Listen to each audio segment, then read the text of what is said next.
It's always wrong. Sounds about right. Welcome in to Sports Around the Bar, your favorite sports talk show. I'm sure, as always, I am Jake, your bartender, and I'm joined on center stool by my co-host, Drew. And man, Drew, the off-season is in full swing. I don't know if I should be rested or just burn out. I don't know. I don't know what the answer is, because right now, when we're talking about Jameis Winston getting Lasik, there's not a lot going on in the world of sports. I'd just like my update to go so I can watch the show with us, huh? Yeah, I still haven't even opened it myself. But That'd be nice. That'd be nice. Full off-season swing. We're going to get into Jameis Winston and how now he's going to be able to be seeing defenders, and he's going to be the best quarterback in the league at this point, right? Right? I think we can all give him that.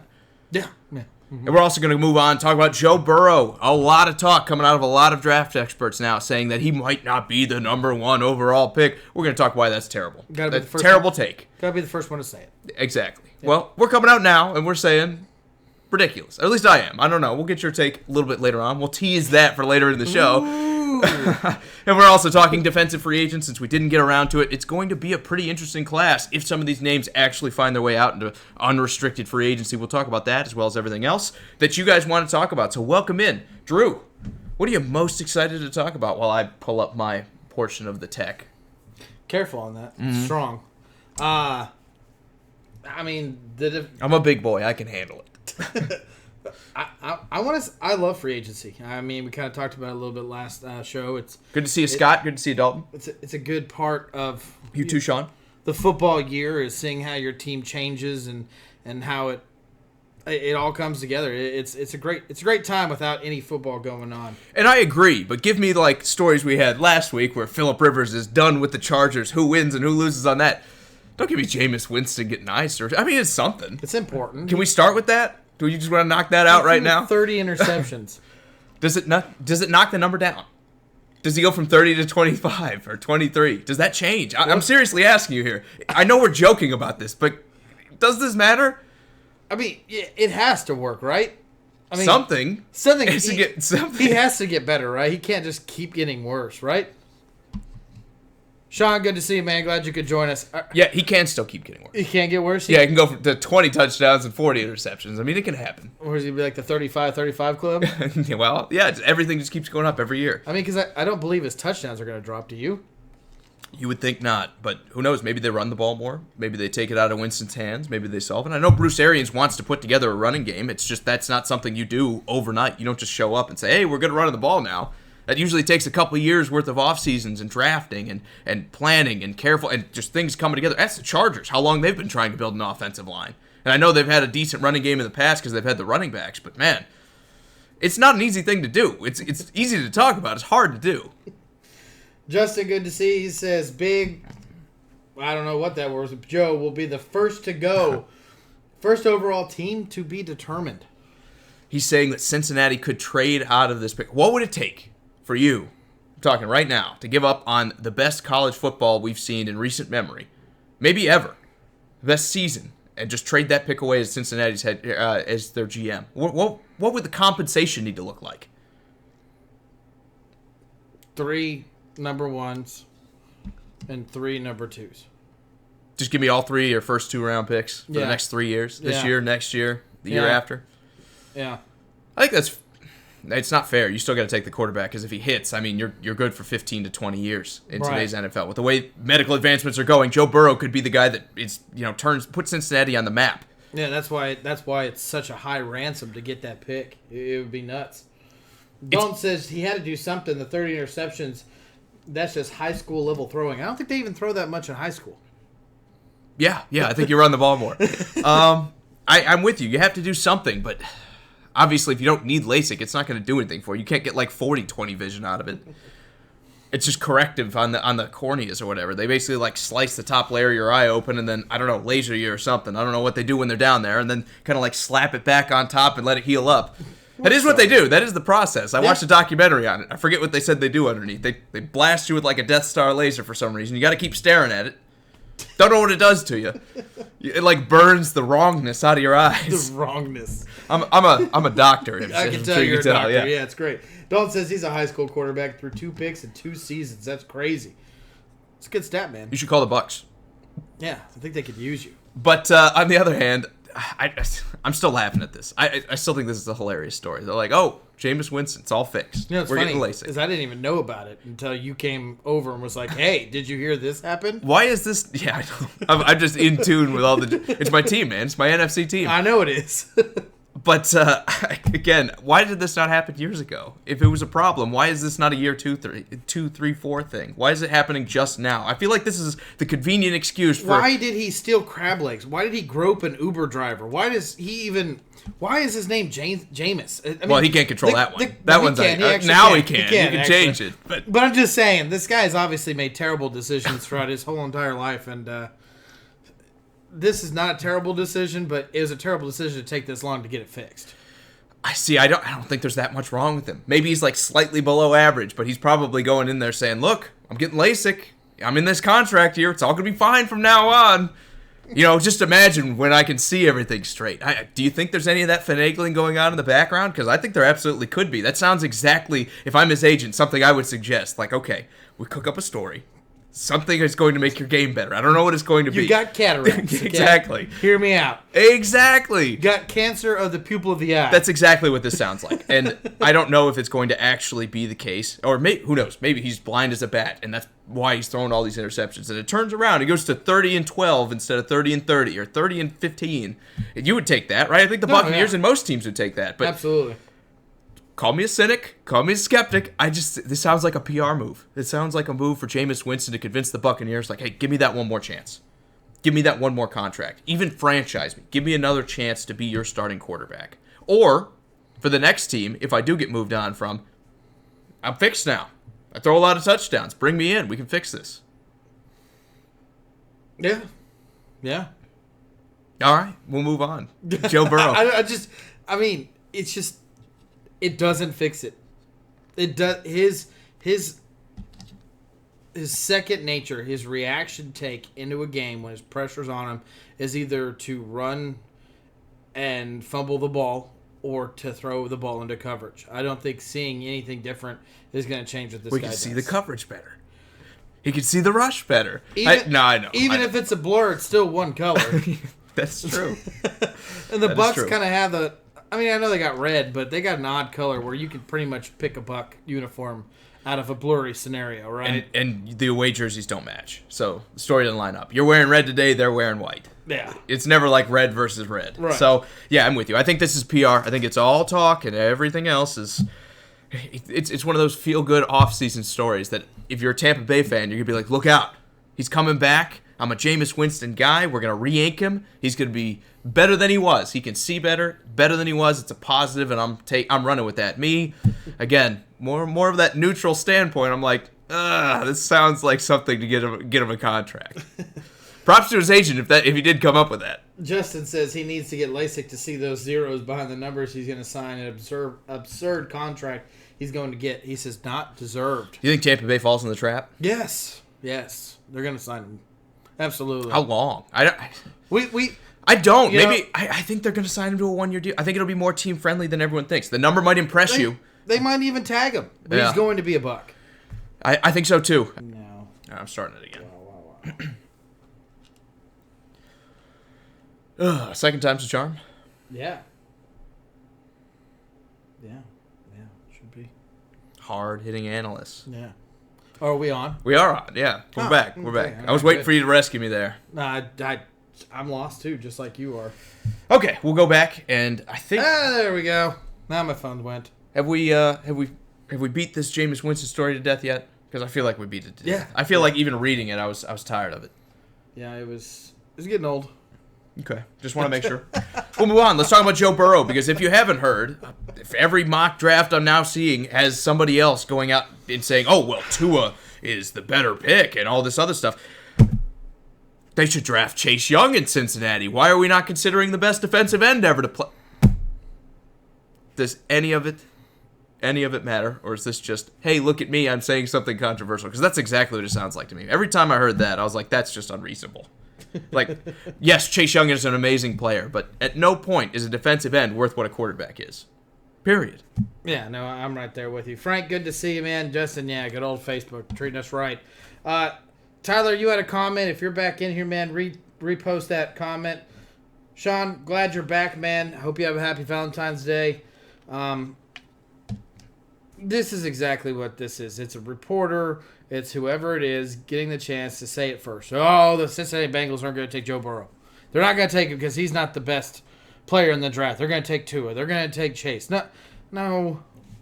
This would be the dumbest mistake Cincinnati Bengals has done if they don't take Chase. And honestly, I think it's Joe Burrow. As football fans, it's kind of our fault that these takes are out there. That you can say whatever you want. Well, because I can throw anything out there. I could say, it's going to be Anthony Gordon, the first overall pick in the draft, quarterback, Washington State. Look him up. He's actually not terrible. But I could go out there and say that and just pound the war drum. Then the draft, and then I could say 12 other things, and the draft comes around, and no one's ever held accountable for it. It's like all that just kind of slides away. We forget about some of these bad takes that everybody throws out there all the time. I don't know, man. I read that and I said, there's no way. If the Bengals pass on Joe Burrow, first off, it'd be the most Bengal thing I've ever seen in my life. But second, everyone in that front office should be fired. Period. Even if he's not good, you should still fire them. Like, you can't. The only exception I could say is if you take another quarterback. Like, if you take Tua and he turns out to be just as good as Joe Burrow or better, fine. At that point, you can say ballsy and it worked out. But if he's not, guess whose head needs to roll? The GM, because you had the most obvious pick right in front of you and you blew it. Yeah, they're gonna draft Joe. There's no reason. Justice. Who the hell's Mel Kiper anyway? Exactly. He's a very. To be fair, I haven't heard him say it yet. He's a very passionate guy about his drafts. Okay. Listen, they're gonna take him, and the only reason they're not gonna take him is if someone offered a king's ransom, and that's plain and simple. It's got to be like unridiculous. It's got to be world changing. Yeah. Draft picks, franchise shifting kind of deal coming towards you. Yes. Like Miami's 3 picks this year, plus the next 2, plus 3 more like second late rounds. round it's picks. Like, okay, I guess here's your guy. We'll just tank it one more year and go get Trevor Lawrence. That's not gonna happen. Yeah, and you're not gonna tank for another year either. Again, you just don't get away with it in the NFL because that means Zach Taylor's probably on his way out, having been two years now at this point. Well, after the next is what I'm saying, of bad performance. You can't win 2 games in the NFL and expect to stick around very long. I know the Browns kind of did it with Hugh Jackson for a little while, but I mean, they fired him how long into year 3? What he makes 3, 4, 5 games? Not a whole lot. Yeah, not a whole lot. So Joe Burrow's got to go number 1. I think we both kind of agree on that. But you're going to keep hearing some of these people that come out and say, hey, might not happen. And I called it first. It's like the Andrew Luck and the RG3 thing. It's like the Colts might take RG3. They just might. They were never going to take him. No, it's Andrew Luck. And this has been Joe Burrow since about probably 3/4 of the way through the college season. And then especially once Tua got hurt, it was Joe Burrow. Cincinnati knew they were going for a quarterback. And obviously they didn't have the pick at that point. But they said, if we're up there, that's what it's going to be. The interesting thing that I heard is that the Cincinnati Bengals are wanting to get a deal with Andy Dalton to be able to trade him. Where do you think the possibility of something like that is, where he's willing to sign a deal with the Cincinnati Bengals and then allow him to be traded? You should never do that because the team you're going to is going to be losing resources that they're going to put around you to make you successful. That's literally... I understand that that's what they're talking about, but if I'm Andy Dalton's agent, I'm like, that draft pick that they're trading to get you could have been a guard for you. It could have been a wide receiver. It could have been a running back. I would never do it as Andy Dalton. I know you're trying to guarantee your money and guarantee your contract. That's probably more lucrative with Cincinnati. And who knows, if they offer you the farm, maybe you just take it, right? If they offer you a 4-year, like $20 million a year deal, $22 million a year deal, maybe you just take it instead of going out and not getting that guarantee. But we were just talking about things that we read about, crazy stories about someone not taking Joe Burrow as number 1. I figured I would talk about something. No, that is a crazy story, and I read it too. I don't think Andy Dalton should do it if you're planning on having a career. But then again, what happens when nobody takes that deal and you're stuck in Cincinnati and they're like, well, we got Joe Burrow, we got you. You could get released and you get that signing bonus. If you get released, they might be like, oh, you'll just be our backup. Forever. Say goodbye to the rest of your career. Forever. Exactly. Or we'll just wait till somebody wants this massive contract while you're not playing. Won't happen. I don't think it's a good move for Andy Dalton at all. Sean says he's getting ready for spring training. He's... obviously, for the Yankees, his Go Yankees. Yeah, man, it's exciting. We don't really get into baseball heavily during the offseason, but when the season starts, man, we'll definitely talk about it a little bit more. But like I know you always want to talk free agents, man, and I'm with you. I love your passion for it, but dude, there's so many names out there, so many players and teams exchanging. It's so hard to keep up with it, Sean. But we love the fact that you come in and give us stories or questions. But by all means, if you keep the comment down, or if you're like, hey, are they going to sign Carlos Stanton to a longer deal? We'll answer that question for you. But when you throw a bunch of names out there, man, it's hard to know what you want to do. Justin says, could Tua have been the number one pick regardless of the injury worry? If Tua hadn't gotten hurt, would he have been number one? I think you'd actually have a little bit of debate, even though I still think people would be going Burrow after the way he closed out the season. Then again, Alabama could have beat LSU. I know. I think they probably get into the playoff with a healthy Tua and the way they finished out their season, and then who knows? I mean, at that point, anything could happen. I know LSU beat them the first time around. I just don't see Alabama losing to even a team as good as LSU. They could have beat them. I think there would be a lot more debate if Tua had never gotten hurt the second time. Like, never had the ankle, never had the hip this second year, and all he had was an ankle injury from the year before. Yeah, I think there would be talk about him being the number one overall pick. Even if Alabama loses twice, I think there'd be that talk. I'll give you the college playoffs. For sure they would have been in it. I'll give you the talk would have been, that he could be the number one overall. But as far as if Alabama could beat LSU, I don't know, man. Maybe 60-40, maybe a 40% chance to win. Tua played in that game with the bum ankle and everything. He had just come back from injury, and it was close. It was like a 10-point game. It wasn't that far off. They're just that good, man. They so was are LSU, that good. Though. Yeah, I know, but it's so hard beating everybody twice. I'm going to get 8,000 notifications now because I didn't silence my phone. But, yeah, I think Tua could be. Now that he's had the injury concerns, no, you absolutely should not. And the ankle was the second one for me. Like, the guy keeps having the same injuries. Yeah. They're all lower body, and they're on different legs. So it's not just you re-aggravating an injury or something like that. And then you throw a hip in on top of that. Yeah, I don't think there's any kind of debate now that Tua should be number one. I think someone's going to take him at number 3. Spoiler alert for my mock draft, even though we're not doing trades. I think the Detroit Lions are going to trade out of that pick. They're going to move down a couple, and I think it's going to be Miami. But it could be the Chargers. I think the Chargers, with Phillip Rivers on his way out, might decide that Tua is the better guy than Justin Herbert, so they'll trade up for that. It all depends on who has more to give and who wants to give more. Obviously, the Dolphins have more to give. Are they willing to do that, or do they think their rebuild is just so much further down the road that they'd be willing to wait and not take Tua? Scott says a healthy Tua makes it a 50-50 in that game. Sean says, what do we think about the LA Dodgers going out and get Mookie Betts and David Price? Props to them for not caring about money in baseball. That's what you do if you want to win. I mean, the Dodgers window is open now. Yeah. I think it's great. I think Mookie Betts is overpaid, but or will be once he signs this new contract. I don't know if it's come official yet because they were having all kinds of concerns about all that. Right. But I don't know that he's as good as the contract that he's going to get, especially at his age, because he's like 27 right now, 28, and he just got like a 13-year deal where you're going to have to pay him until he's 40. That's franchise-sinking money for most teams. I know the Dodgers are always big spenders, are always willing to be big spenders, but they're always in bankruptcy court too. So, again, I think it's great for an on-the-field product. Yeah. Long-term longevity to the team. I mean, I wouldn't want to talk to their accountant right now because he's probably about ready to pull out his hair and saying, what are we going to do when this guy's 35 and he's not any good? Yeah, I like Betts. I like what he adds to the batting and into the offensive side of the ball and even some of his defensive playing in the field. But really, the issue with the Dodgers, and I think we all know it, is the pitching issue. And Ryu is no longer there, so you're adding in someone like David Price. But does David Price make you get further in the playoffs? I think it can. I like him bringing him in. I mean, he's an experienced guy. He's come around. You're asking for the bounce back year, and that happens a lot in baseball. Right. Guys go through ups and downs. If they would have kept Ryu and brought in David Price, I'd be like, okay, this team is like a. But how much money can we spend? You're replacing one starter and bringing in another starter. My question is, how much improvement? How much does it improve their status in the playoffs? I mean, I like the adding on the bats with Mookie, but you got to understand this game is all about pitching, and if you lose one starter and bring another pitcher, you're really no better than what you were. But if you're taking a lateral move and improving the bats, you do it, right? You're improving on one side of the ball. $18 million or $800 million life. Does this team beat the Astros? Does this team beat the Yankees in the World Series? I mean, they could? Yeah. You think so? Yeah. I mean, they've got. I mean, how often have they been so close lately? Yeah, that's why I don't think it didn't happen this year. But I don't think this move puts them over the edge. I do, and I think with I like the addition. I don't know that it necessarily does. I'm not like, oh, now it's the Dodgers you got to look out for. But they were one of the two teams that before the Astros made that trade to bring in Zach Greinke last year, that you were like, look out for these guys. I mean, they were the two super teams. What, 4 years? Yes, I know, and I think the older you're getting with Clayton Kershaw, the window will close once he ages out because he's the stud. He's the guy who leads the charge out there in LA.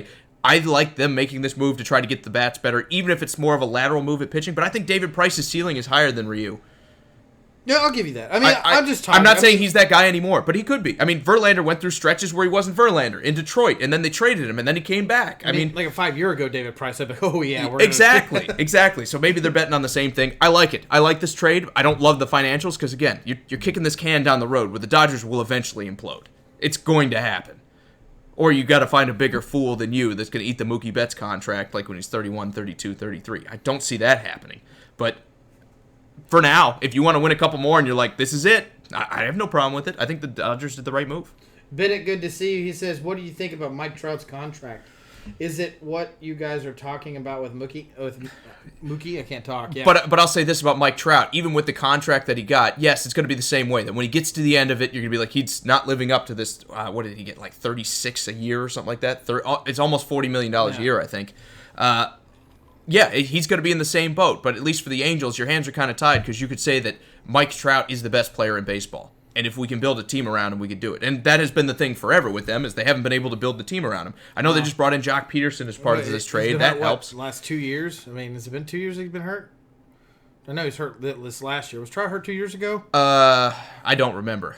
I feel like he didn't play a whole season last year, 2 years ago either. But even still. But a healthy Mike Trout is the best player in baseball. And he's a guy that can do it all. He's great on the base pass. He can field. He's got a great arm out there. And on top of that, he hits. Yeah. On top of that, he plays the Moneyball style where he takes walks and everything else. Right. I mean, yeah, the Angels are in the same boat that down the line they're going to be in trouble, but what do you do? For them, I don't think you have a choice, and I think the Red Sox did the right thing in making the trade. And I know everyone's kind of crapping on them because they think their window's open right now too, and it is. But again, are you willing to just say 5 years from now we're going to be hot garbage for 10 years, 5 years as this contract just chews us up, or are we going to be smarter with our money and if we're giving a guy that contract, he's got to be one of the best players in baseball. And I like Mookie Betts, but is he a top 3 guy in baseball? I don't know. I mean, he hit, 297, something like that last year, which is great. Yeah. But still, I don't really know where I put him on just don't know that he's top 3 or whatever when you're going to go promise top 10. So unless you're selling out for like right now, championships right now, we want to win multiple of them in this 4-year window. And that's my great. Point is I don't think this addition makes the Dodgers that much better than what they were last year. I think it can. I think there's some future out there where they are. I don't know that it's this one. I'm with you. I don't know. I like the bats coming in. I like the bat coming in. I do too. And if it's the lateral move, but the issue is the pitching. Sure. The issue is the pitching. I mean, look at the Yankees. The Yankees could have put up points all the time they want. Issue is the pitching. Yeah. Well, I mean, the Dodgers are ahead of where the Yankees are, but I give you my point is just pitching wins championships, exactly. Right? Just like defense wins championships until you get the bats that fire up. I mean, Yankees did a lot better than they should have, right? I think it's the same thing. There's nothing wrong with making your team better, and I think this makes their team better. Incrementally. I don't think they're like leaps and bounds now better. Yeah, well, I'll give you that. So, all right. Back to business, I guess. Yes, so. That was a fun topic, though. Again, I love these kind of detours. Justin says, and then he cheated. I think he's talking about Verlander. Well, he wasn't a hitter, right? It was the hitters cheating. They were the ones stealing the signs. Oh, yeah, Red Sox did it, too. Oh, yeah. Steroids, that's all I got to say, because that was Bring him back. Bring him back. And Sean wants to know, will the Yankees bring DJ LeMahieu back? Yeah, I think they should. Yeah, but it's the Yankees. Guess what? You stroke the check. I am kind of concerned they didn't go after another pitcher outside of Garrett Cole. Yeah, I know. But when you pay a guy that much money... I complained about it for how long after that happened? But when you pay a guy that much money, it's a little easy to get gun shy. I don't blame him for that. All right. You ready to talk football? Sure. Do we want to talk draft anymore? Did we get the Joe Burrow out of our system and all this? It's ridiculous. I can't even believe we brought it up.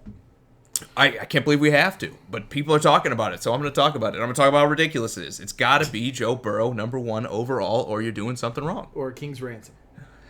It'd have to be a deal like the likes of which we've never seen before. Kind of like this college season has been unlike what we've seen before. King's ransom. Because what if he's like this in the NFL? And I know there's going to be I know there's going to be the bumps and bruises and everything like everybody gets when they come into the NFL. But what if it's like the next Patrick Mahomes kind of start where you're like, and it won't be with Cincinnati unless this roster gets significantly better, significantly fast. But I'm saying, what if it is? What if he is this? What if you get LSU level production out of Joe Burrow and you traded him? I don't care how many first round picks you get.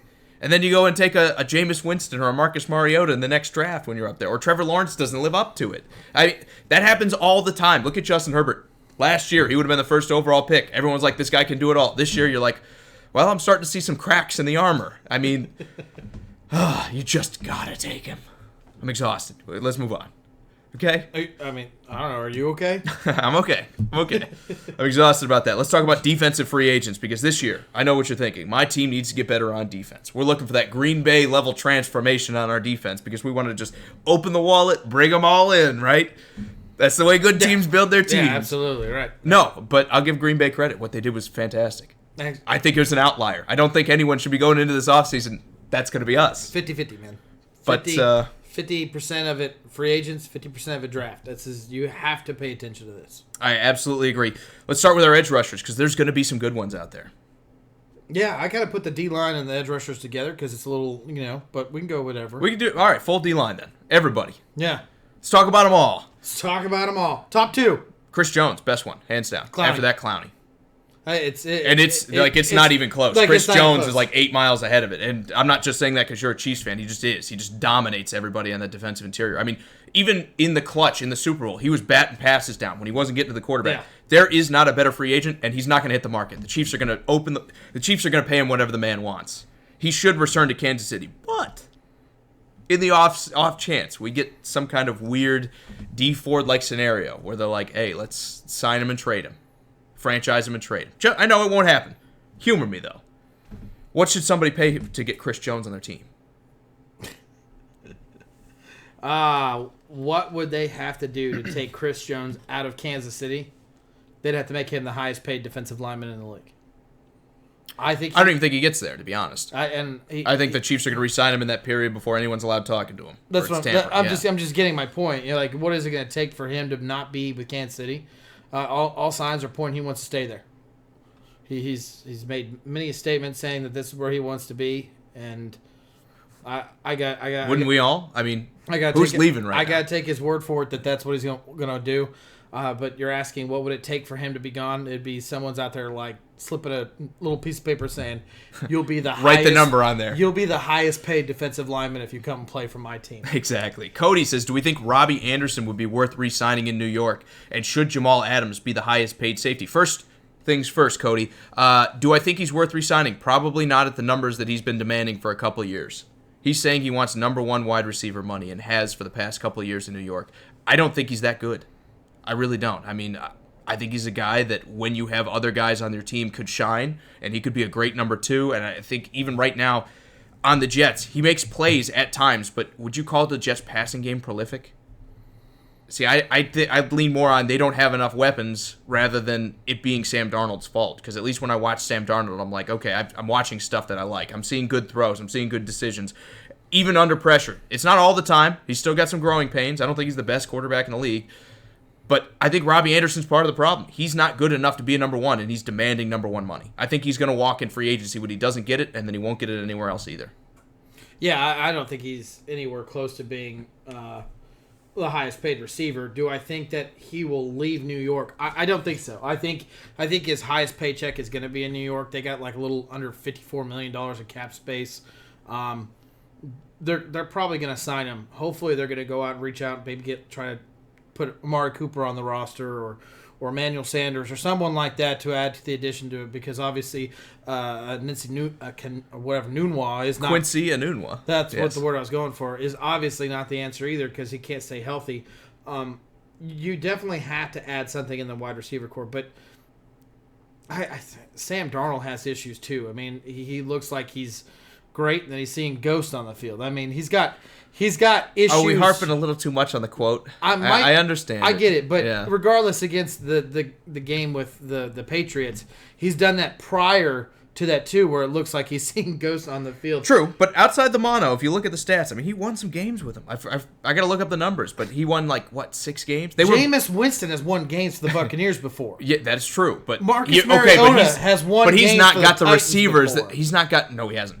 Well, okay, I take it back. He has once or twice, but again, it's not in the same. It's not in the same My vein. point is the team has won with that guy starting. You see consistent success with starters, and Sam Darnold, I'm not knocking him. He still might be the future of this organization. Has not consistently made it as an NFL quarterback right now. Build a team around him. I'm not worried about it.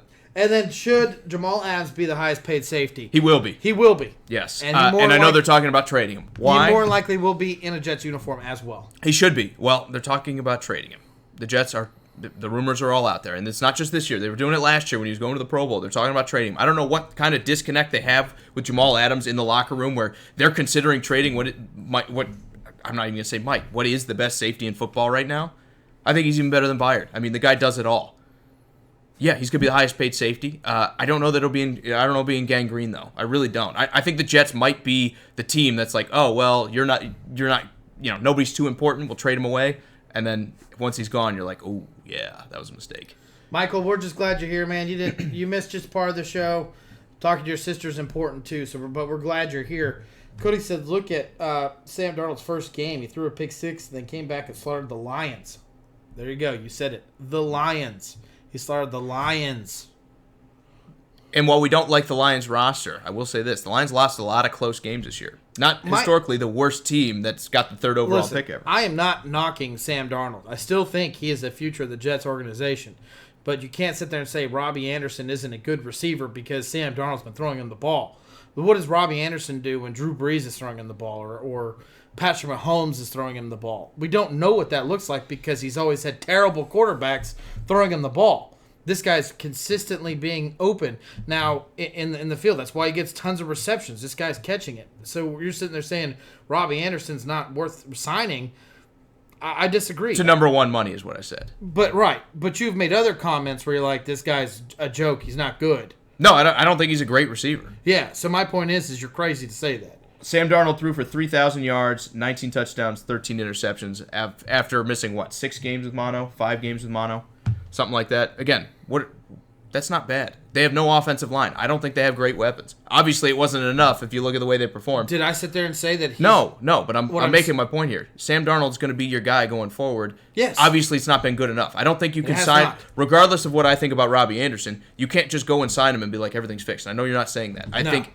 Outside of that, you need to bring in other wide receivers for the Jets. I mean, and guess what? This year's the year to do it. Even though your pick has dropped. The Jets has done that in the past. They brought in Demaryius Thomas. They brought in Eric Decker. And guess what that got them? 0. That got Eric Decker worked out when they had Brandon Marshall and Fitzpatrick. Oh, it was Brandon Marshall. That's who it was. I thought it was Demaryius Thomas. But well, they did bring in Demaryius Thomas for 5 minutes. But my point is that's not always going to fix it. You're going to get rid of someone like Robbie Anderson, who's been in your system, knows what it is to be a New York Jet, has created chemistry with Sam Darnold. You sign him. You keep him there. He's not going to be close to a number one receiver contract, even though he wants to be. But sooner or later, his agents are going to be like, listen, you're not going to get $15 million a year anywhere else. Stay here. Oh, wait, you can't give him $15 million a year. See, this is the problem. You're like, the devil we know is You're good. not going to give him $12 million. Stay here. I picked a number. It was a bad number, but I think 12 is a terrible number. I don't think there's any way you could sign Robbie Anderson. Because you're going to fall into the trap of he's the guy we know. And I think they did it with Quincy Enunwa. He's the guy we know. He's in our system, everything else.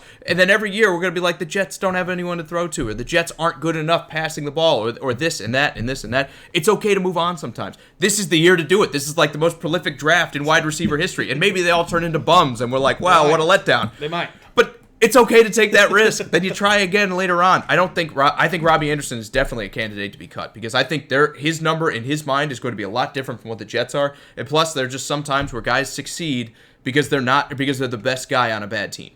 And I think that's what Robbie Anderson is. And maybe not even the best guy with Jameson Crowder there. Well, Justin's with you too. He says Sam Darnold's definitely a solid building block and hasn't had the weapons yet to succeed. And I know everyone's pointing to Le'Veon Bell with that acquisition this year, but I mean, no offensive line. He was ineffective. They both were. It's a great start. Yeah. So I think the production you've got out of what your offense has looked like since he's been there. And I think Robbie Anderson's a solid 2. Yeah, I think he's a solid 2, but you don't pay a $12 million a year, right? That's kind of my point. No, what do you give him? What do you give him? Like 4 or 5, 6? No, he won't go. He'll find that somewhere else. Yeah, and that's okay. That's what I'm saying. That's okay. No, it's not okay. Because you're going to keep being the Jets when you're like, we'll just overpay him. We'll just keep being the Jets. It's not. You say it's overpaying, but you're paying for chemistry. You're paying for someone that's been in the system. You're paying for someone that's had your young quarterbacks back since day one in this organization. You keep switching out pieces. What do we have? Pick 11? I don't know. I'm okay moving on. I'm not saying don't even draft a receiver. Maybe that's what they should do. But you can't sit there and say, Robbie Anderson, you're not worth even keeping around here. See you later. You got to get the right number. You're right. You tried it. You talked to him, and then when he says it's going to be too much, like I've said, then you say 15 was way off the mark, and I didn't mean to say 15, but 12 is probably where it's going to be around. I'm not giving Robbie Anderson $12 million. And it might be a 2-year deal, 1-year deal. I'm not giving him a 1-year, $12 million deal. And who knows? If he keeps him around, the Jets are going to have cap space, like you said, or some, but I think that money's better spent elsewhere. No, they got plenty. They're like the top 11 team with But cap again, space. I think that money winds up being better spent elsewhere. The question is, are you going to be able to lure those guys, or are you going to be kind of like Cleveland was here for the past few years, where we've got all this money and nowhere to spend it? So there might be a chance, or there might be a point in time where they're like, yeah, let's keep Robbie Anderson around, just overpay him. I don't think it's the right move, because I think it keeps you exactly what you are right now. Cody says, Mahomes, Braylon, Edwards, Coles, we always get washed up old receivers. Need to draft a Judy or a Jefferson. I think it'll be Judy, actually. There's a lot of teams that I think are probably going to go offensive line because it's a thinner position. I know he's great, and what do the Jets have? 10, 11, something like that? Judy, I think they're 11. I don't think Judy's going to be there. I think he's the best receiver on it. I do too. Then it'll be C.D. Lamb, and if it's not C.D. Lamb, it could even be someone like T. Higgins or Laviska Shenault if you're willing to go a little Jefferson, risque. I like Jefferson, but he plays a lot in the slot. He's like 90% of his snaps are in the slot. I think you really need to look at like a number one. Judy's done a lot of slot work too. Doesn't scare me. Judy doesn't really bother me. Jefferson outside. bothers me a little bit.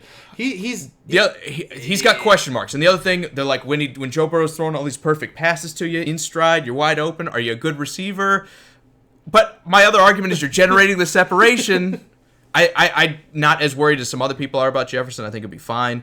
Or at least he's a worthy prospect, I should say. There's always the chance that guys flame out. But you're not taking Jefferson this high. There's too many other guys that are just as physical. It'll be CeeDee Lamb if it's not Judy. I don't see, with the draft being this deep, everybody saying, I have to have this guy in the top 10. They're going to be saying, I got a top 10 pick in the second round. That's when I'll swing by and get my receiver.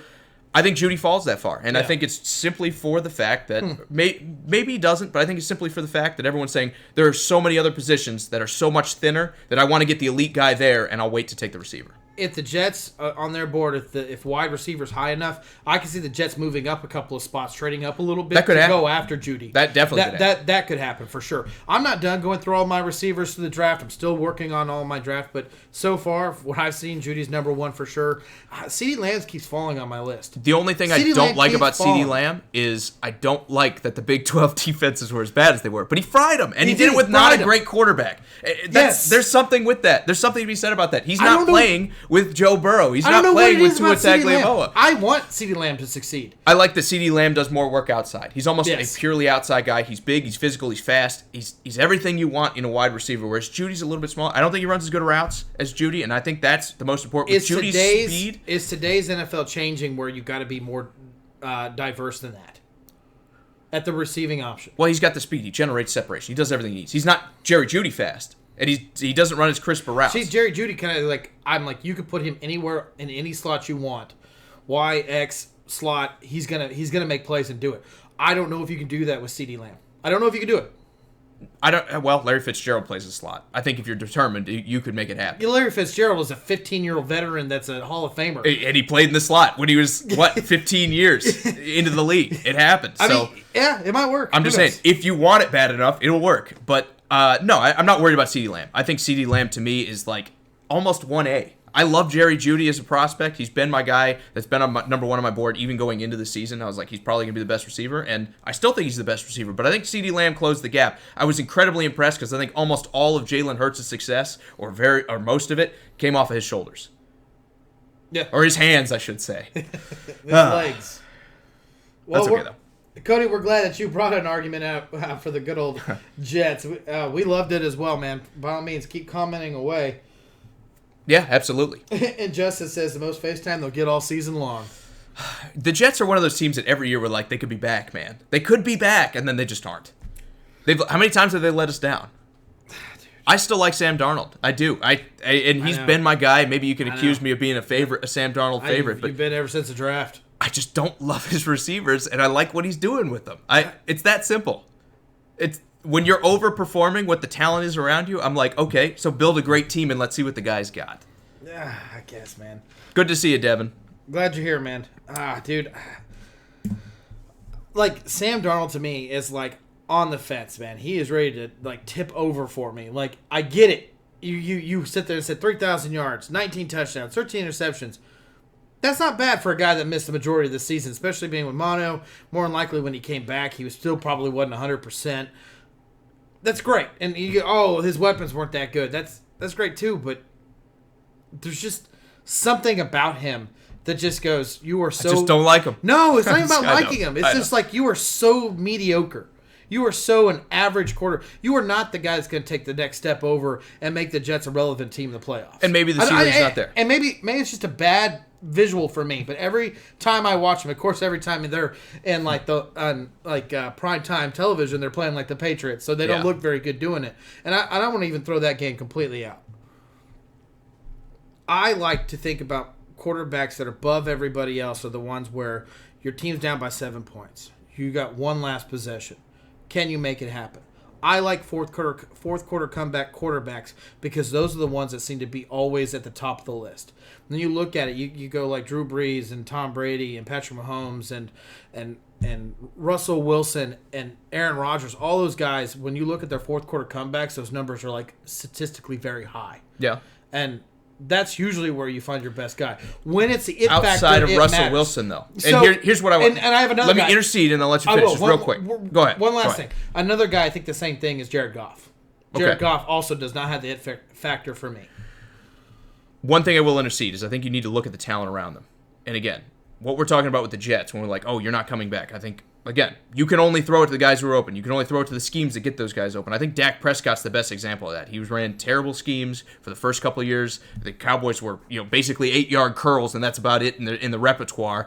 And then what happened once Kellen Moore got there? They became one of the most prolific passing offenses.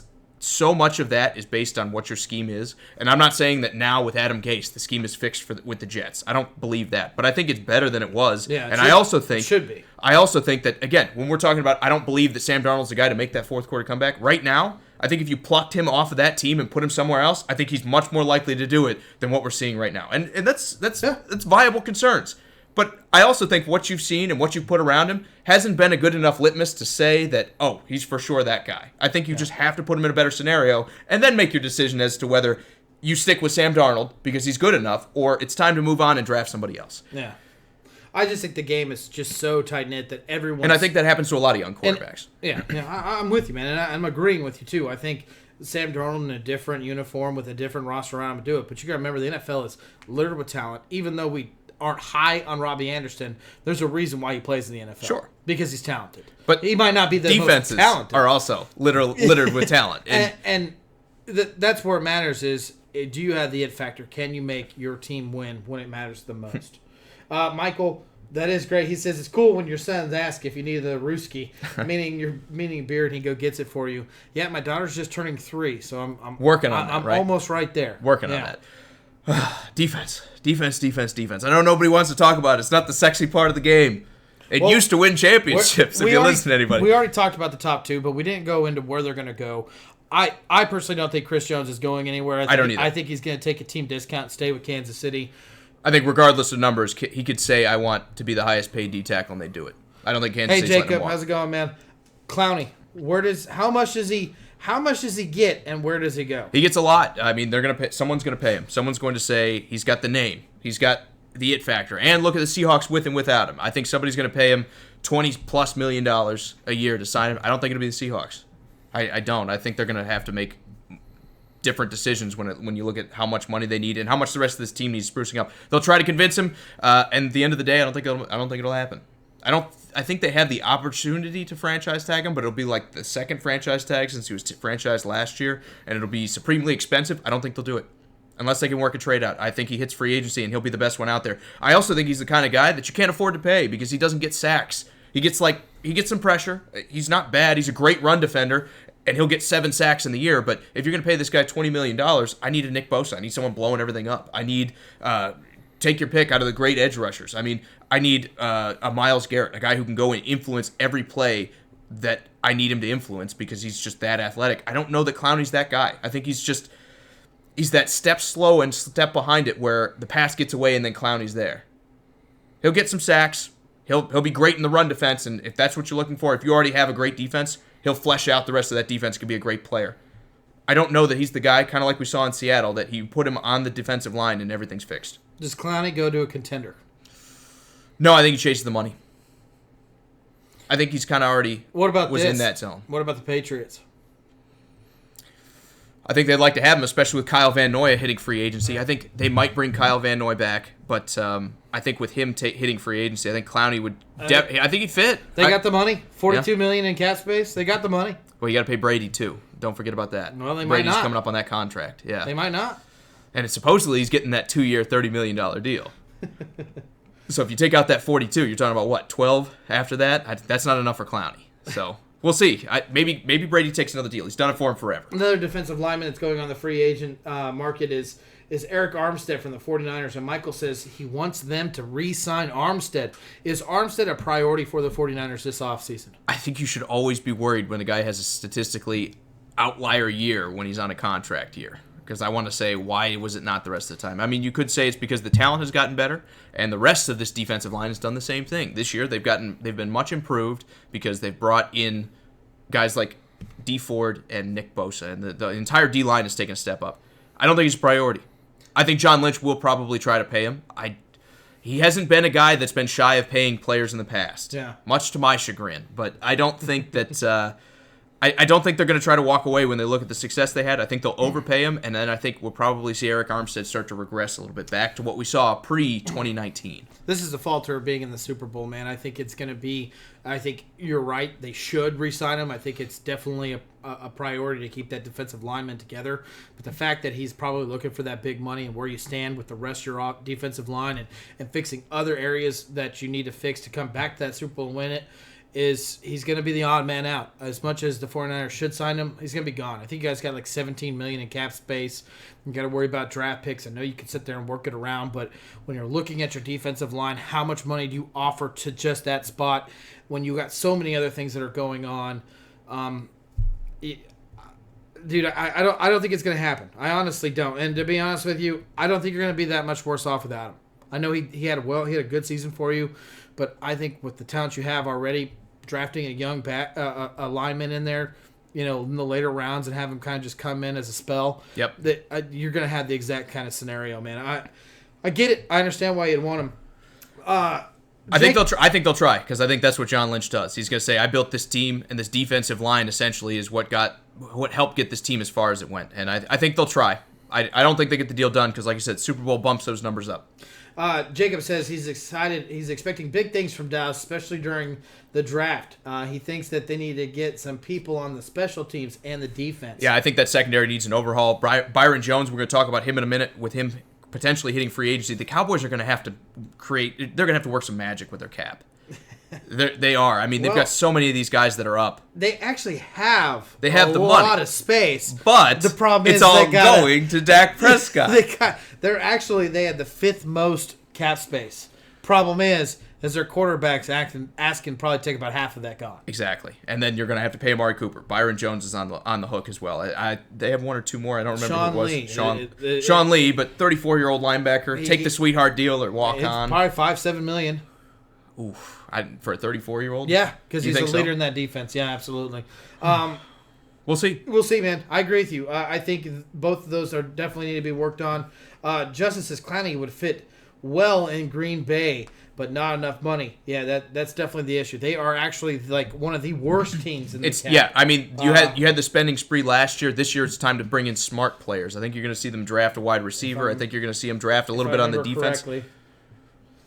Where are they at? Yeah, they have 20, just shy of $21 million. Yeah, I think it's time to be smart with your money with Green Bay. You can't go out and spend every year. And someone posted somewhere about Blake Martinez. It might have been when thing pooped out on us. But Blake Martinez is a huge signing for them. They need to sign Blake Martinez. That tackling machine I think having him back is should important. not leave Green Bay. I think having him back is important, especially with your interior line being soft. But on the other hand, if you let him walk, and I know there are a lot of athletic linebackers in this draft, and I think that was part of his problem against San Fran, is when they were running those off-tackle runs, they didn't have the athleticism from their linebacking core to get out there and make plays.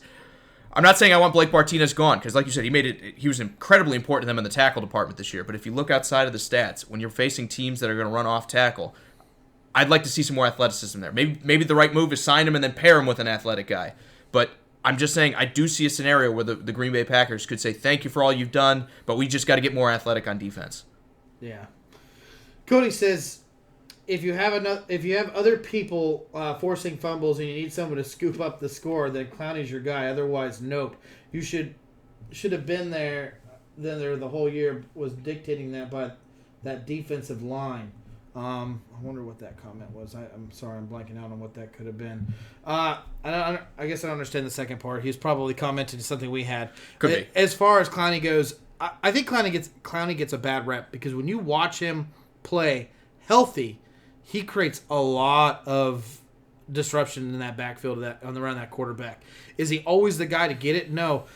That's kind of why I look at, like, I know I'm a Kansas City fan, but I always bring it up. I look at, like, Frank Clark. Frank Clark's numbers weren't crazy for the amount of money that we gave him, but if you look at what all he created for everybody else around him, especially when Chris Jones was not on the field and not healthy, that's kind of what you need. And that's kind of what Clowney is. But the problem about Clowney is he wants to be paid like he's going to be the top guy. Like he's a Chandler Jones, and he's not. And that's exactly my point. If you're going to pay him like Chandler Jones, you need Chandler Jones-like production. If you're going to pay, and I think that's what Clowney's going to be searching for. And someone's going to give it to him. Someone's going to say, I want him on my defense, and I've got the money to spend. It doesn't matter. I just don't know that that's the right move. I don't know. I mean, the Bucs could just sign Pierre-Paul and like Michael said, or whoever it was, Cody says is Tampa Bay. Are they going to tag Shaq Barrett? I mean, they should if they can't get a deal. I think they're going to just offer him the deal. Even in Denver, even though he wasn't playing, he was generating pressure at a pretty high rate for a third-string guy. I don't hate signing him as much as I sign someone as I like everyone else, even though we were talking about it before, even though he had, 18, 19 sacks, like 8 of them were like cleanup duty or he was unblocked, which those numbers kind of vary. That's not always going to be there. Yeah. I just don't know that he's that 20-sack-a-year guy. At this point, you're almost stuck, though. You're Tampa Bay. You got the money. They're going to pay him. I think it's going to happen. I think they're going to just say, forget it, let's just sign the deal because we don't want to take the risk of pissing him off with the franchise tag. Cody was referring to Armstead, where he said he should have been there the whole year, was dedicated by that defensive line. I agree, man.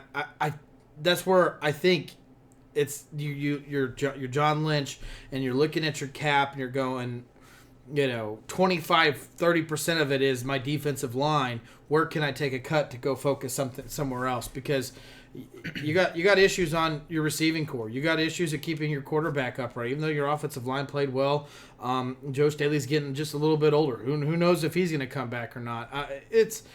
There is other issues with it, but Armstead just seems like the odd man out. I could be wrong. That's what he feels like. Jacob wants to know, where do we think is a good fit for Joe Burrow, the LSU quarterback? I think any team it would be a good fit. Like if something happened to any team's quarterback, you could take Joe Burrow and put him on the team. I think it'd be a good fit. After the year you saw in college, any team would be lucky to have him. That being said, I think he needs to have an offensive line in front of him, even though he can move. He's not the most athletic guy. He's not a running quarterback by any means. He's got some shake and bake. I don't want to take too much away from his athleticism, but wherever he goes, and it will be Cincinnati, but wherever he goes, the most important thing after that will be, hey, let's build an offensive line to protect him. Because you can't have this dude just get murdered and throw this talent away. Yeah, Michael even says Bengals are going to draft him. There's no doubt about it. Hey, man, I'll be right back. It's got to happen. Absolutely. Let's a couple more of these defensive linemen that I want to talk about just really quick. Once you get beyond Chris Jones, there's not a whole lot of depth at the D tackle position. That's just massively great. I mean, you have DJ Reader, you have Hargraves, and you have Leonard Williams from the Giants as well.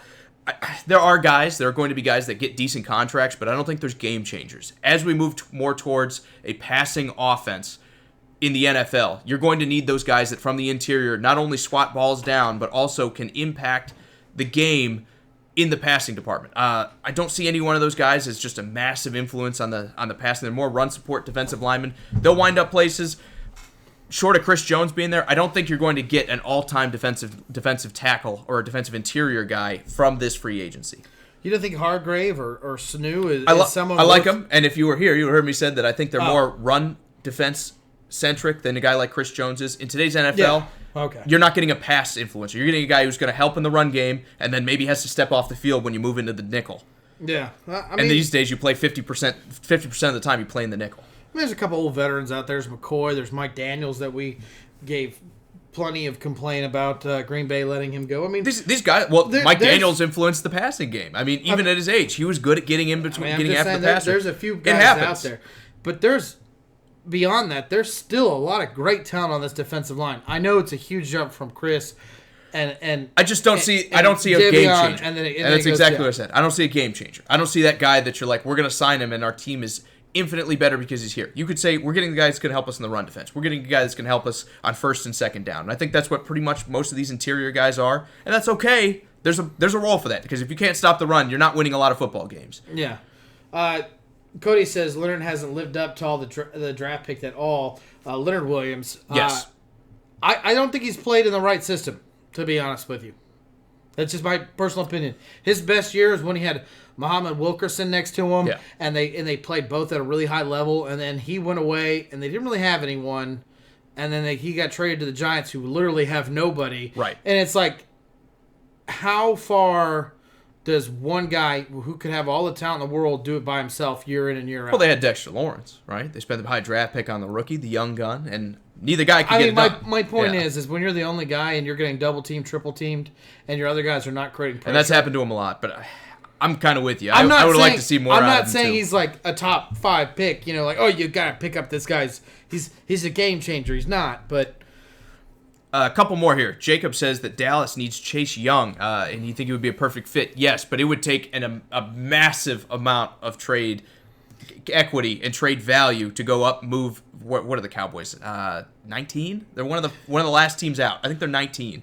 To go from 19 all the way up to number 2 to get Chase Young, because I think you have to be number 2, because if you don't take him, Detroit's going to take him. There's so many players out there that you can pick up in this offseason that trading up to get Chase Daniels is great as a kid. Chase Young. Yeah, let's trade up and get Chase Daniel. No, but yeah, Chase Young. He should be off your board. As great as this kid could be, you're just not going to do it. You don't do it. He's got to be off your board in Dallas. He's going to be gone by pick 2. Bud Dupree, Matthew Judon, Dante Fowler. Where do these guys land on your ratings? Because you're saying they're not world beaters, but these guys, all 3 of them, more than likely are going to demand high salaries, and are probably going to make a difference and be a starter. I was talking interior. Judon's not an interior guy necessarily. I mean, I guess you could say he's interior. He moves on both sides. He moves around. I was just saying. Remember we said defensive line and edge. We're putting them together. I was just talking about the interior. Why do you have to leave? No, I'm just kidding. All good. Let's talk about. No, I won't even say that. All I'm saying is, okay, beyond that, where does Dante Fowler, Bud Dupree, Matthew Judon, where do they go? How much do they demand? And how much of an impact do these 3 players make? I think all 3 of them are going to get paid. Because I think all 3 of them can make a defensive line better. Oh, I do too. I definitely do too. Again, I think edge. There's going to be a lot of guys, even guys like Kyle Van Noy that the Patriots might not be able to re-sign. You got Jamie Collins that's sitting there, which I think he's better in the. Could be. Everyone says that, and that seems to happen to the Patriots. But I mean, Flowers was good for Detroit this year. Blanking out on his first name. Flowers, the DN. Trey Flowers. Yeah, he was pretty good for Detroit. I know the rest of that defense wasn't very good, but he was pretty good. Well, Chandler Jones has been good leaving the Patriots. I think Kyle Van Noy could still be one of those guys. I feel like Kyle's a product of the system. He could be. He definitely could be. Speaking of products of the system, Jamie Collins, another one of those guys. They could be a product of the system. Hard to say, but I will say this: there is going to be so much talent at the edge rusher position. And it's going to be so thin at the draft that these numbers are going to be inflated for each and every one of these guys. Anyone who actually hits the free market, it's going to be through the roof, Drew. Because, again, you've got A.J. Epineza, who's likely to be a top 10 pick. You have Chase Young, and beyond that, you don't have any sure things. I think these 3 guys, I think this is what the Cowboys are going to be reaching for here. And Vic Beasley, name we didn't mention, I don't think. But if you believe in that year, I think he's got a pair next to a bigger guy with him being as small as he is, or someone's going to take advantage of you on the run game. He cannot be the number 1 guy and the only guy. Yes. But him and these and Fowler and Dupree and Judon are people that the Cowboys should be targeting. Yes. Absolutely. They need to pair someone with DeMarcus Lawrence. It will be hard to get value, though. And like we said, even though they have the cap space, they've got a lot of their own players they need to re-sign. It'll be interesting to see what the Cowboys do for that. I think they should. I think edge rusher for them is absolutely going to be huge. But the question is, who of these guys is going to take a discount to go sign with the Cowboys? I don't know. There might be someone like a Dante Fowler that doesn't get as many looks because outside of like a small burst, he hasn't had massive success in the NFL. Rams, he kind of comes and goes. Jaguars, he came and went. The team that kind of sparks me with Dante Fowler is matching him back up with Sanu. If the Sanu goes back to the Bucks, could you imagine Sanu and Fowler and Shaq? Shaq Barrett. Shaq Barrett. Yeah. The three of them down there. I mean, could work out there. They got the money. They do, and they need a lot of defense. They do. Yeah. We'll move on. Let's talk linebackers, if you're ready. Unless you got something else you want to talk about. Just one more guy I want to ask you about. Sure. What kind of market do you believe that Shaq Lawson has? I think Buffalo's still going to re-sign him, as crazy as it is. I think Buffalo's going to offer him a cheaper deal. Talking about a guy that gets very overlooked because he plays in such a great defense that plays such a solid team. Do you think Shaq Lawson has any kind of... They still needed edge rushers, though. As great as that defense was, they weren't just getting... I think if they could have got after the quarterback a little bit better, they definitely would be Houston. And who knows? That defense was so good, and they just couldn't quite get to the quarterback. I think he was part of that. I still think he's a good player. I just don't know that he's an elite player. I think he stays in Buffalo. I think they're going to sign him. It's going to be one of those don't mess with success. We got to the playoffs for the first time in forever. We're going to be scared to let go of any of our guys because we want to go back. Yeah. I'm saying don't fall in love. Don't pay him too much. Cody says Beasley got paid in Atlanta. He can take a pay cut. I think he's going to have to. Yeah, I don't think there's going to be a whole lot of teams. There was talks that they kind of like put some feelers out for trades, and everyone around the trade deadline, everyone's just said, no, not interested. I actually do have one more guy that I actually have low on my list. Like I said, there are a lot of these edge rushers. I do have one more guy that's lower on my list because he's not... He didn't play very well these last couple of seasons, but his motor, I love his motor. Okay. Derek Wolfe. Yeah. I like Derek Wolfe. I don't see him as like a true edge rusher. I think he's got to either play a 3 technique D tackle in a 43, or he's got to play like a defensive end in a 34. Yeah. But you're getting a high motor guy, and I think every defense needs that. I think he's kind of like an unsung hero in that Denver defense. He could be a very underrated signing for a defensive player for someone like him. I don't know if Denver's going to let him go, but his contract is up. Yeah, and it's got to be the right fit too. I think that. Short of you landing him in a 34, I think 43s, it'd be interesting to see how he plays in that kind of system. I'm not sure it would work out. He might be even a little small to play in the interior there. But I like Derek. He plays bigger. Yeah, I know. I like Derek Wolfe. It could work. Yeah. I'd still have reservations about it as a 43. Cody says Buffalo needs an interior signing, and he will go off talking about Shaq Lawson. Well, that was supposed to be their tackle from Houston, Ed Oliver. Yeah. And he didn't have a bad year either. He didn't. It wasn't Williams, the Kyle first Williams, overall pick that he could have been. Williams like you're leaving talking about. Kind of hurt. I agree. I don't know, man. I like Shaq Lawson. I like Derek Wolfe. Those are the reason I brought those guys up. There haven't been a lot of names that I'm like, stay away from. Dante Fowler's one of them that I'm like, but even him, I see the upside. I see the shine because there are plays where you're like, Dante Fowler's made good plays, and then there are some plays where you're like, what are you doing? Where are you? You're playing next to Aaron Donald. Come on. Like, you be half as good as he is, and we're sacking the quarterback and pressuring him all the time. So I like a lot of these guys, and it's going to be, like I said, outside of Epineza, I don't think you get a lot of home runs and sure things at the edge rusher position this year. You got a lot of guys like Clavion Chason and Yuta Grass-Matos that they've got all the size, they got all the speed, they got everything you want, and the production just kind of like ebbs and flows in college. That should scare you. There are a lot of question marks. I don't think there are a lot of guys that you're like, I'm taking him in the first round, and I just feel good about it.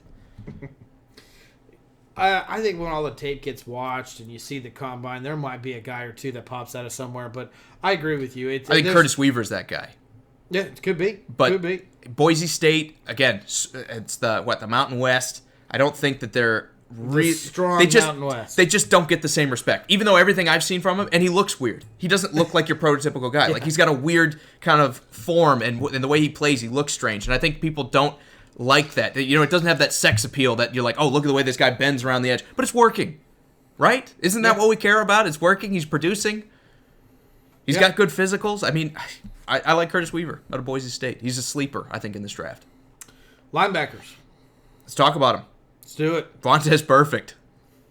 on the board. He's not my first guy, obviously. I like Schobert from the Browns. I think the best. He's younger. You're getting a good guy in Schobert. I think he's probably the guy that leads this. But I want to talk about Vontaze Burfict because we gotta. I don't think he leaves the Raiders. You think they re-sign him? Yeah. Interesting. I do. I think he's the mentality that they want. Their defense fell off as soon as he got suspended. I think it's what the team wants. I think it's what John Gruden wants. I think that's that tough mentality, and it's kind of what it is. But I think they missed him. I think defensively they missed having him out there. I kind of feel like his role will diminish a little bit because I think they'll probably draft in the linebacking this year. It wouldn't be a bad idea. I think they need it. I think they need a lot of things though. Still, even though they had a good draft. Well, it was a position ignored in this last year's draft. Instead, they just tried bringing in some veterans. They knew they couldn't fix everything at once, so they said, we'll sign the veterans. I think you might be right. They might try to draft somebody instead, but I still think they have a lot of needs. I think they need some wide receivers. I think they could use some help in the secondary now, especially with Conley gone. I think they're going to have a lot of interesting decisions to make. Oakland, again, is going to be one of those teams that if they pull off another great draft, maybe they're back, right? Because they were a team that was fringe this year, and then they had, I think, again, the suspension was part of it in the Indianapolis game. It's like everything kind of fell apart. The snowball fell apart. They lost all their momentum. Maybe with him coming back, they keep that going, but we'll see. Oakland's going to be fun to watch. I think a name that Oakland will be looking at if they cannot get Burfict in there, or they might try to do both, is Corey Littleton. It could, yeah. I think signing any kind of veteran for Oakland is still a decent move. Again, they're going to have some cap space. I just don't know how important linebacker is, because even though you had Crosby, who had a great year for them, I think they have just so many other things they could upgrade on that defensive line. I mean, Cleveland Farrell has just been a massive disappointment. I wouldn't blame them if they're like, we got to go draft another. It's extremely important for that defense. And I'll give you this. It fell apart when you lost Vontaze Burfict. I just don't know that they're going to set the resources aside to go out and just get a middle linebacker. They got a lot of things they need. Yeah, but how much is it going to cost you to sign Burfict? How much is it going to cost you to sign Littleton? It's not. What they have the ninth most cap. They're sitting at $54 million. Yeah, they got room. They got money to spend. Yeah, but you're going to have to overpay outside of Vontaze Burfict. I think to lure people to Oakland and get them to sign with you, you're going to have to pay them more. You're going to be playing in a new stadium. You're going to be in Vegas. That's appealing alone right there. Did they impress you though with the roster last year? Well, did they impress you enough to sign everyone said that. Not me. Everyone said that they're a team right on the cusp of being great. I just said that a second ago. I was like, they're a team on the cusp. I didn't say of being great, but I was like, they're a team that's kind of a fringe team. A lot of people did it. We got so much slack this year during the season about how bad we knocked the Raiders. At least definitely me saying that. No, we both did. How can you say that about them? It's like because they're not there yet. No, and they're not. And they weren't. It was great that they held it. But again, you need multiple receivers. I don't love the idea of just drafting two receivers and saying it's fixed because, again, youth, it takes time. You need some experience. They have Tyrell Williams, but again, he's missed some time with injury. I think they need to sign. And Hunter Renfrow, second year, I think they need to sign a guy still, and you need to draft a guy. That will give you 4 legitimate weapons there to go along with your tight end. And then I think they need to focus on the secondary too. I think they need D-line help. I think they need linebackers, like you said. I think they could get better at the offensive line. I mean, Richie Incognito's 37 years old now, or 38. I think he's going to be 38 going into next year. You've got age on your offensive line that needs to be addressed. There are just a lot of things that I think Oakland could go instead. They might draft a quarterback. I mean, you never know what they're going to do. They might pay Tom Brady $30 million a year. I see what you're saying, and I don't hate them doing it. Bringing any one of those guys, even someone like Sean Lee, bringing in a veteran like that you know is going to be a leadership presence. I just don't see Oakland breaking the bank on a linebacker. They could. I just don't see it. I think they go a different direction.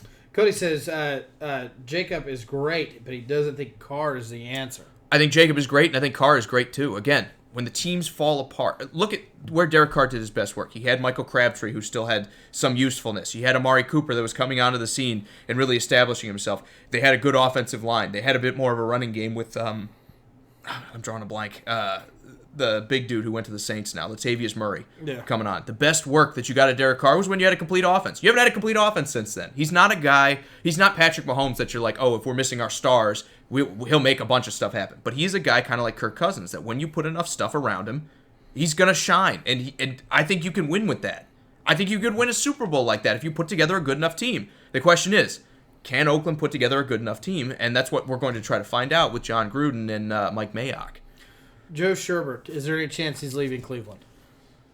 Yeah, because coaching changes, everything else. I don't know that he's going to be that interested in re-signing. I mean, that team is just dysfunctional. Yeah, you're 26. But you're talking about a guy that didn't get really a lot of shot anywhere else. Cleveland's the team that gave you the shot. They love you there. You lead the team in tackles. You could say coaching change, but the coach is going to not ignore the fact that this guy's extremely talented. True, but he might say, I'd rather not offer him this much money, or I'd rather this, or maybe we don't gel, and I know Stefanski's an offensive guy, so it doesn't have the same kind of implication, but if you're Schobert, I don't blame you for wanting to split town. I mean, there are going to be a lot of teams that want to pay him. He's 26. Like you said, he led the Browns in tackles. He's not bad in coverage. Multiple years now, I think. He's not bad in coverage. He's a good coverage linebacker. He's not extremely fast, but he covers well. Exactly. Yeah, someone's going to pay him. And you have the option to stay in Cleveland, but I think you got a lot of options to go everywhere else. And Cody says you can't put a team together when you get paid as much as he does. Going back to Derek Carr, I think you can. You have to draft well. That's a big part of it, but outside of that, like you said, they've got the cap space again. They do. They were able to run the ball this year. I think if they had Antonio Brown on this team and Derek Carr still had a bad year, then you could say, okay, maybe it's time to move on from Carr. But I like Tyrell Williams. He's not the guy that wins you a game, per se. And I'm not a Raiders fan by any means, but you got to remember the loss of Antonio Brown and what that did to that offense was terrible. And then you threw in the loss of Burfict. I mean, they lost two big pieces on both sides of the ball. And there were points in time where Tyrell Williams was out with injury and everything. You just got Hunter depleted. Renfrow was out. Jacobs went out for the last 6 games. Was out, yes. They had a lot of injuries. I like Derek Carr. I think he can be the guy still. I think he gets a bad rap because he's playing on bad offense, kind of like Sam Darnold when I talked about him. I think just because a guy plays in a bad offense, I don't want to say throw it out, but you got to take it with grains of salt. Not just one. You got to take it with multiple grains of salt because we saw him have success. We saw him have Pro Bowl level seasons when the team was there. And maybe he doesn't ever get back to that. But you got to build that team and then say, okay, he's not right, before you're just like, well, we've seen him succeed. Let's just throw him out for a guy that we don't know what we're going to get out of college. Last two guys, and we'll move on to defensive backs. What kind of market does Jamie Collins and Danny Trevathan find in this free agency? Trevathan will be an interesting one, and so will Jamie Collins. Trevathan, again, he went from highs in Chicago to kind of petering out a little bit, where he wasn't quite the same guy at the end. Someone will take that kind of Brandon Marshall, not the receiver, the linebacker that got signed by Oakland last year. Someone will give him a lower end deal, I think, almost like a prove-it deal, where they'll bring him in and he'll get play time. I don't know what that number is, but I don't see someone breaking the bank for Danny Trevathan. As for Jamie Collins, how much does the NFL learn from other teams' success? Or are they going to say it was Cleveland? How much do they learn from other teams' failures? Or they just say it was Cleveland? It was Patriots this year.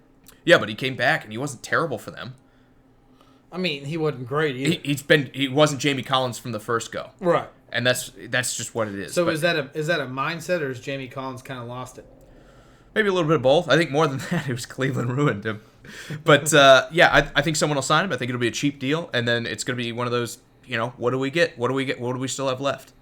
Cody says he sees your point about Derek Carr. He was an MVP candidate a few years ago. Yeah, and I think that was the apex. It was like year 2 or 3 for him, and then it all just fell apart after that. Crabtree got bad and then left. They traded Amari Cooper. They had one year where it was like Jared Cook was their only weapon, and Derek Carr seemed to be able to throw to him pretty well.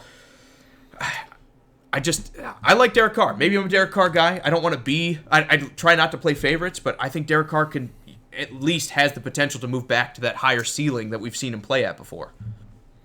If they cut him right now, I think the Titans should sign him over Ryan Tannehill. And Ryan Tannehill had a great year. Defensive backs. Let's get into it, man. Who are your top defensive backs that teams should be targeting? Literally should be reaching out to them right now, even though they can't. Yeah. Well, I like Anthony Harris, a guy that I'm going to go a little bit off the beaten path. Obviously, we've got some great corners here. Yeah. I think Anthony Harris has not played a lot for the Minnesota Vikings, but since he got his start kind of towards the back half of 2 years ago and then played as a starter this year, was absolutely fantastic. I think he's going to I don't know that he stays in Minnesota. They're up against the cap. So I think he is going to be one of those guys that he is going to be highly paid by someone. They're not up against the cap. They're like negative $2 million. They're up against it. Yeah. They're going to have to fight. They're going to have to work some magic. Well, I think they can let Everson Griffith go, who's on a team option, and that can save him like $19 million. I think that's likely to happen. That only puts him back on like the cusp. Yes, I think Anthony Harris will get paid. But like you said, some guys take sweetheart deals. I don't think he does it. I think he's going to get paid. He's one of my more interesting guys coming out of this to see what he's going to do. I like Justin Simmons from Denver, even though Denver's defense hasn't been great. He's been pretty good as a safety for them. And then you got Chris Harris, Byron Jones, Logan Ryan, Jimmy Smith. Great guys, all at the corner position. It's going to be deep. I wonder how many of these guys actually hit out there. And Trey Waynes. Don't want to forget about him. Yeah. There's also a bunch of question mark guys like Brian Poole and Jason Verrett that I think come back. Bradley Roby, I don't think did a great job of, showing how good he was for Houston, but I think he could bounce back. There are a lot of secondary players that I think are actually going to hit this market and are going to be able to make impacts for team. It's not going to be like last year where you got Ronald Darby and he gets re-signed by the Eagles and we're like, Ronald Darby's back out there. Well, that's what I'm saying. But he's a good player too. I'm a little worried that he had another kind of down year. And I get he was hurt. And I get he's a little bit older. You got Jimmy Smith, which if you can go back and you look at like what Jimmy Smith did when he was healthy. Yeah. I mean, he was one of the best shutdown corners in the league. I agree. I think there's a lot of these guys that are getting older that you're going to sign to shorter deals to try to impact your team right now, outside of Byron Jones. I think Byron Jones is like going to be the guy that the Cowboys can't afford to pay, and then someone's going to like pay him the most money ever for a corner. I'm going to give you a couple guys on the bottom side of this where I think they're going to struggle finding a team, and I'm going to ask you which guy finds a team first. Eli Apple.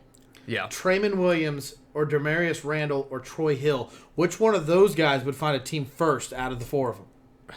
It'll either be Apple or Tremont Williams. And the reason I say that is Tremont Williams has been a great corner at times, and just the skill is just plummeting. He's 38 years old. I know, but there's going to be somebody. Jonathan Joseph was 35 playing for Houston. Someone is going to be like, I just need a corner, and he's been good in the past. I'm going to sign him. That's why he might find a team. As for Eli Apple, he's young. I know it didn't really work with the Saints. I don't see them bringing him back, but I think somebody's going to look at Eli Apple and say, he's got some years. He's got I can get him cheap. Part about him. Troy Hill, Demarius Randall, no love for them, huh? They could. I don't know. I think all four of those guys find a way on a team because you just need so many corners. If they want to play, I think they find it. Maybe Tremont Williams doesn't because everyone looks at the age and they're like, I can't do it. I was surprised he said Tremont Williams. But I think he wants to play. It's going to be, what have you done for me in the past? Someone's going to say, 38 years old. I'm desperate. I need a fourth corner or a fifth corner, and I'm going to sign a guy that's done it before in the league before I sign somebody that I just don't like. I mean, I don't know. We'll see. Cody says AJ Boye. He says supposedly he's going to be released. The Jets are an option. Do you think AJ Boye finds his way out of Jacksonville? It's Jacksonville, man. Who knows what's going on over there? But yeah, he could. I haven't heard quite so many rumblings about it. I have read a little bit about it, and then it kind of got quiet. I think the Jets absolutely should be in the market. Yeah. But I think the Jets should be in the market for any defensive back. Byron Jones would be great for the Jets. Yes. The question is, do you get into John Lynch territory where, and I know they made the Super Bowl, so maybe that works out, but you just don't want to say, we're just going to keep throwing money at every problem we have and it's going to solve it. So it's always dangerous to sign those massive dollar free agents. All right, guys. It was a lot of fun. It was a lot of fun. fun. Defense is going to be stacked, and then we're going to actually see these guys get re-signed, and we'll be like, never mind. Cody, real quickly, says Eli Apple has the youth and the draft grade and the playoff experience. Yes, but the playoff experience and the draft grade don't match up. Exactly. They don't match up. And then he hasn't performed basically for the Giants or the Saints. I mean, he's been pretty bad in every spot. I mean, there's a reason the Saints brought in Janoris Jenkins. Yeah. On a multi-year kind of expensive contract. There's a reason why every team that faced the Saints threw to Eli Apple. Yeah. Yes, Lattimore. Yes, they want to stay away from Lattimore. Yes, Lattimore's good, but Eli Apple's giving up a lot. Yes. But he's young. Guys, thank you all again for the likes, comments, shares. It means the world to us. I do want to give a special thanks out to everybody. Cody, you especially, man. You've been commenting, creating great debate between me and Jake. We appreciate it immensely. But real quickly, absolutely. Dalton, Scott, Sean, Justin, Tyler, Frank, Bennett, again, Cody, Michael, Devin, Jacob. You guys are all awesome. Thank you so much for joining us this evening. Had a lot of fun. We are going to be back on Monday to hopefully start our draft process and talk about who's going to go in the mock draft. I don't know that we're going to mock draft. I think we're going to mock draft. Don't know that we're going to mock draft, but we're going to try to do that on Monday. We hope you can join us for that. It's going to be a lot of fun because we want to get all your opinions on what we think is going to happen, what we think is actually going to happen in the NFL, what we would do, what you would do. We want to hear from all that and more. Monday, same time, Monday, 7:45 Eastern, 6:45 Central. We hope you can join us for it. See ya.